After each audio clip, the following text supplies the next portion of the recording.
আগেও সুজন চক্রবর্তী এসেছেন, কংগ্রেস নেতারা এসেছেন, আপনিও আজকে এলেন এবং নিঃশর্ত নাগরিকত্ব যেটা দাবি তোলা হচ্ছে মতুয়া মহাসংঘের পক্ষ থেকে, সেই একই দাবি আপনিও করলেন, কি বলবেন? দেখুন, এটা আমাদের পার্টির, এবং খালি এটা আমাদের পার্টির বলে নয়, ভারতের বুকে এটা বামপন্থীদের এটা চিরকালীন অবস্থান। স্বাধীনতার দিন থেকে এটা আমাদের অবস্থান। ওপার বাংলা থেকে আসা, এবং ওপার বাংলা বলতেও খারাপ লাগে, কারণ বাস্তবতা হচ্ছে ইতিহাস যা ছিল, যেটা একটা অখণ্ড দেশ ছিল। যাই হোক, তারপর পার্টিশন হয়েছে, যা কিছু হয়েছে হয়েছে, কিন্তু উদ্বাস্তু যে মানুষ এসছেন আমাদের দেশে ওপার বাংলা থেকে বিভিন্ন কারণে, ধর্মীয় কারণে অত্যাচারিত হয়ে বা আরও কারণে যারা এপারে আসতে বাধ্য হয়েছে, তাদেরকে নিঃশর্ত ভারতের নাগরিকত্ব দিতে হবে।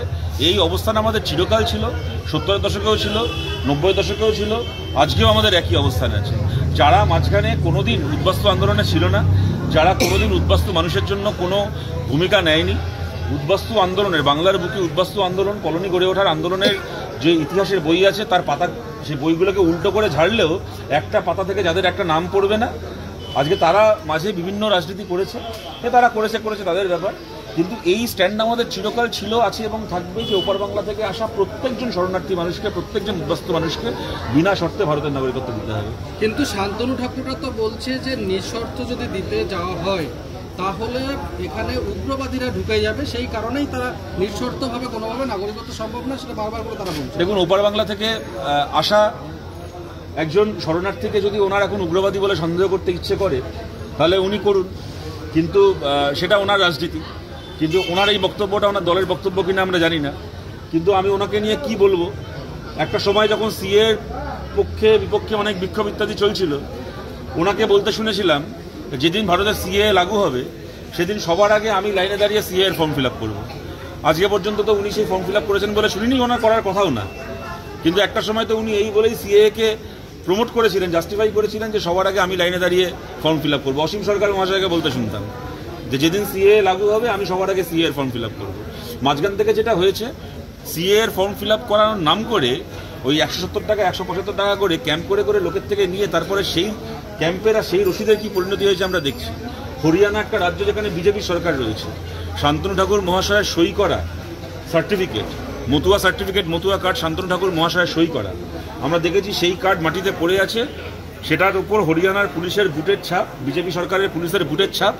আর যে মানুষের কাছে এই মতুয়া কার্ড ছিল সেই মানুষকে হরিয়ানার পুলিশ চ্যাংদোলা করে হচ্ছে বাংলাদেশের নাগরিক বলে, আমাদের দেশে ইনফিল্ট্রেটর বলে তাকে চ্যাংদোলা করে কাঁধে করে নিয়ে গিয়ে ডিটেনশন ক্যাম্পে ঢুকিয়ে দিয়েছে হরিয়ানা। এই জিনিস আমরা দেখেছি। শান্তনু ঠাকুরের সই করা কার্ড মাটিতে পড়ে আছে, তার উপর দিয়ে পুলিশ সেটাকে মারিয়ে বিজেপির পুলিশ চলে গেছে।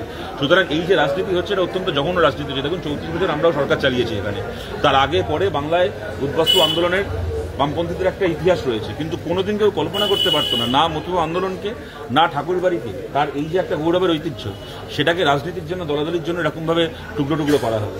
আমরা চাই, দেখুন, এখানে দাঁড়িয়ে যে আন্দোলনের প্রতি, যে লড়াইয়ের প্রতি সংহতি জানাতে আমরা এসেছি, আমাদের কাছে সেই সংহতিটাই এখানে মুখ্য। আমরা সেই কথাগুলো বলেছি, কিন্তু আমরা মনে প্রাণে চাই, আমাদের পার্টি এটা চাই, আমরা চাই ঠাকুর বাড়িও জোড়া লাগুক, মতুয়া আন্দোলন ঐক্যবদ্ধ থাক, এবং এত মানুষের, এবং মতুয়া আন্দোলন মানে তো আজকের একটা এসআইআর এর বিরুদ্ধে লড়াইয়ের প্রশ্ন না, এটা স্বাধীনতার আগে থেকে আজকে 100 বছরের ওপর, 150 বছর পুরনো, যে সমাজের সবচেয়ে পিছিয়ে পড়া মানুষের সামনের দিকে এগোনোর যে একটা লড়াই, যে আন্দোলন, মানুষ ঐক্যবদ্ধ ছিলেন বলেই সেই লড়াই আজকে এই জায়গায় এসছে।